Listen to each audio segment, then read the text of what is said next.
Good morning class, जय श्री श्याम।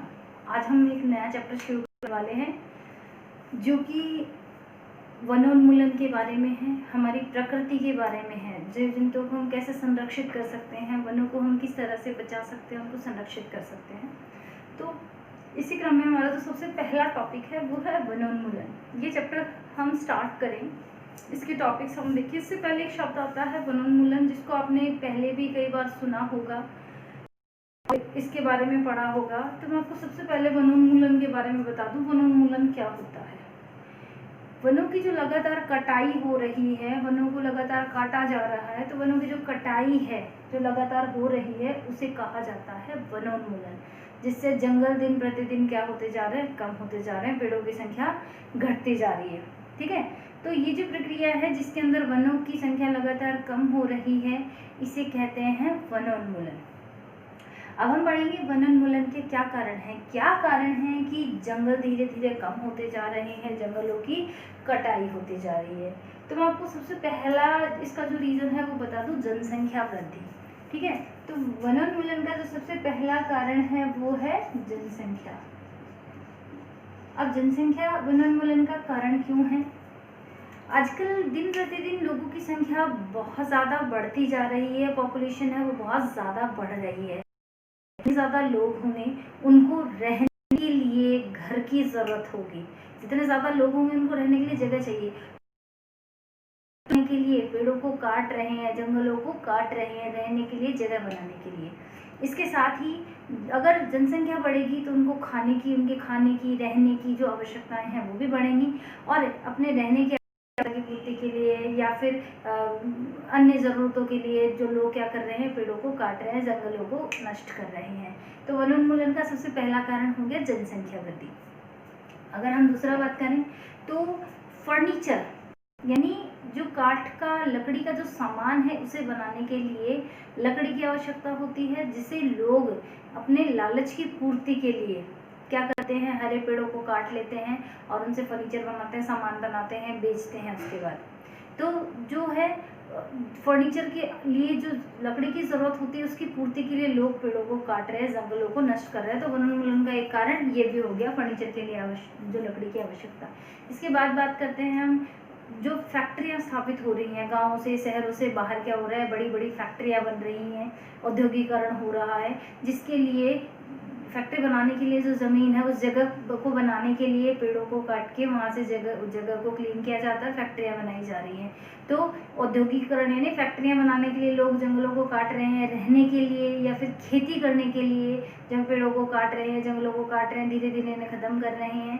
तो अपनी कई आवश्यकताओं की पूर्ति के लिए पेड़ों को क्या किया जा रहा है, काटा जा रहा है। चाहे हम रहने के लिए जगह की बात करें, लोग रहने के लिए मकान बनाते हैं तो उसके लिए पेड़ों को काट रहे हैं, फैक्ट्रियाँ बनाने के लिए या फिर जो फर्नीचर बनाने के लिए हरे पेड़ों को ही काट देते हैं। तो इन सब की जितनी भी आवश्यकताएं मैंने बताई, उन सब का मेन कारण क्या हो गया, जनसंख्या वृद्धि। जनसंख्या, लोग बढ़ रहे हैं, जनसंख्या बढ़ रही है तो उनकी आवश्यकताएं भी बढ़ रही हैं और उन आवश्यकताओं की पूर्ति को काट रही हैं।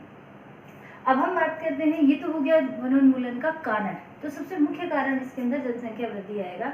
इसके साथ साथ एक रीज़न और भी है कि जैसे गांव के आसपास के जो लोग हैं वो क्या करते हैं, अपने जो जानवर रखते हैं, पशु को पालते हैं, वो क्या करते हैं, जंगलों के आसपास उनको खुला छोड़ देते हैं खाने के लिए। तो वो क्या करते हैं, छोटे छोटे पौधे वगैरह हैं उनको नष्ट कर देते हैं, जिससे कि वो क्या हो रहे हैं, पेड़ के अंदर नहीं पनप सके, घास है, ये सब इसकी वजह से क्या हो रही है, नष्ट जिसको कहते हैं। अगला टॉपिक आता है वनोन्मूलन के परिणाम। वनोन्मूलन यानी वनों का धीरे धीरे नष्ट होना। तो ये जो वनोन्मूलन है इसका क्या परिणाम होगा, अगर ऐसे जंगल कटते रहे, पेड़ कटते रहे, जंगल खत्म होते रहे तो क्या परिणाम आएगा? आता है मृदा अपरदन। आपने पहले की क्लासेस में पढ़ा होगा, जो पेड़ होते हैं उनकी जड़ें क्या करते हैं, मिट्टी को बांध कर रखते हैं और मिट्टी को पानी या हवा के साथ, तेज बहाव के साथ जो मिट्टी उड़ के जाती है उसको रोकते हैं, मिट्टी के कटाव को रोकते हैं। अगर जंगल इस तरह से वनोन्मूलन होता रहा तो मिट्टी का कटाव होगा, मृदा का अपरदन होगा, मिट्टी जो ऊपर की उपजाऊ परत है वो सारी उड़कर दूसरी जगह चली जाएगी। ठीक है, मरुस्थलीकरण, यानी जो मरुस्थलीकरण, पेड़ पौधे बहुत कम हो जाएंगे, मिट्टी, बंजर मिट्टी बहुत ज़्यादा हो जाएगी। तो वनोन्मूलन का पहला मिट्टी का कटाव होगा, मरुस्थलीकरण, मरुस्थल जो है वो बढ़ेगा। अगला है सूखा। पेड़ क्या करते हैं, मिट्टी से, पेड़ पौधे जो होते हैं वो मिट्टी से जल, उनकी जड़ें जो होती हैं पेड़ पौधों की, वो मिट्टी से जल को अवशोषित करती है, सोखती हैं और काम में लेती है, और पत्तियां उसको वाष्प में बदलती हैं। वो वाष्प ऊपर जाके संघनित होती है और पानी की बूंदों में इकट्ठा होती है और रूप में वापस नीचे आती है। अगर पेड़ पौधे अधिकतर अगर हम बात करें तो बारिश का जो पानी होता है उसका अधिकतर भाग जो होता है वो पेड़ पौधे ही वाष्प में बदलते हैं। तो यहाँ पे वनोन्मूलन की बात हो रही है, जंगलों के कटने की बात हो रही है, पेड़ पौधों के कटने की बात हो रही है। तो जंगल इसी तरह से कम होते रहे तो क्या होगा, सूखा पड़ेगा। कैसे? क्योंकि बारिश के पानी का अधिकतर भाग पेड़ पौधे ही वाष्प में बदलते हैं, और अगर जल वाष्प में ही नहीं बदलेगी तो बारिश कैसे होगी? जल चक्र अनियमित हो जाना, कहीं कहीं पर बहुत तेज ज़्यादा बारिश, कहीं पर बहुत कम बारिश। तो पेड़ पौधे ही क्या करते हैं, जो जल चक्र उसको नियमित बनाए रखते हैं, और अगर इसी तरह से पेड़ करते रहे तो जल चक्र क्या हो जाएगा, अनियमित। अगला है CO2 की वृद्धि, यानी कार्बन डाइऑक्साइड उसकी मात्रा ज़्यादा हो जाएगी। कैसे? जब हम सांस लेते हैं तो हम ऑक्सीजन तो लेते हैं और कार्बन डाइऑक्साइड गैस मुक्त करते हैं। अब देखिए आप इसमें जो कार्बन डाइऑक्साइड है, इसके अंदर जो कार्बन डाइऑक्साइड है हम बात कर रहे हैं, ये हम क्या करते हैं, श्वसन की क्रिया के जब हम सांस लेते हैं तो सांस लेने के बाद हम कार्बन डाइऑक्साइड छोड़ते हैं और ऑक्सीजन गैस लेते हैं। और जो पेड़ पौधे होते हैं, जब इनमें प्रकाश संश्लेषण होता है तो हमने जो कार्बन डाइऑक्साइड मुक्त करी है, इसे ये क्या करते हैं, प्रकाश संश्लेषण की क्रिया में काम में लेते हैं और ऑक्सीजन मुक्त करते हैं।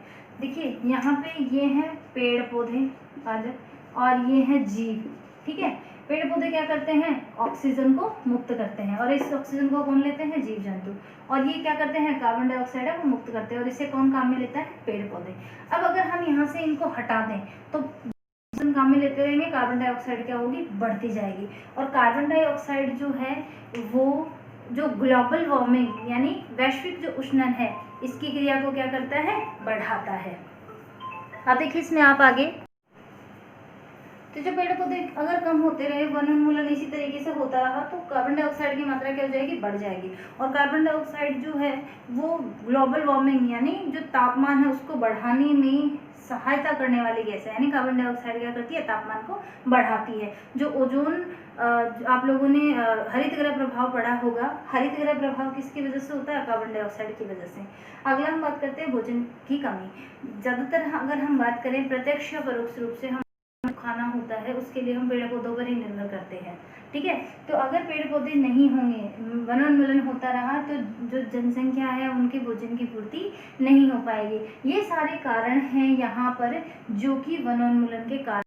यानी अगर वनोन्मूलन ऐसे ही होता रहा तो हमें इन सब समस्याओं का सामना करना पड़ेगा। और अगर पेड़ पौधे इसी तरह से खत्म हो गए तो एक निश्चित सीमा के बाद जो जीव जंतु है उनका जीवन खतरे में आ जाएगा और उनका जो जीवित रहना संभव नहीं हो पाएगा। तो आज का जो हमारा टॉपिक है वो कंप्लीट होता है। आपको क्या करना है कि इससे पहले वाले चैप्टर के जो मैंने क्वेश्चन आपको करवाए हैं उनमें जितने क्वेश्चन मैंने आपको करवा दिए उसके आगे के 4 क्वेश्चन आपको होमवर्क में करने हैं। और अगर किसी भी क्वेश्चन में कोई प्रॉब्लम है तो आप मेरे से पूछ सकते हैं। Thank you.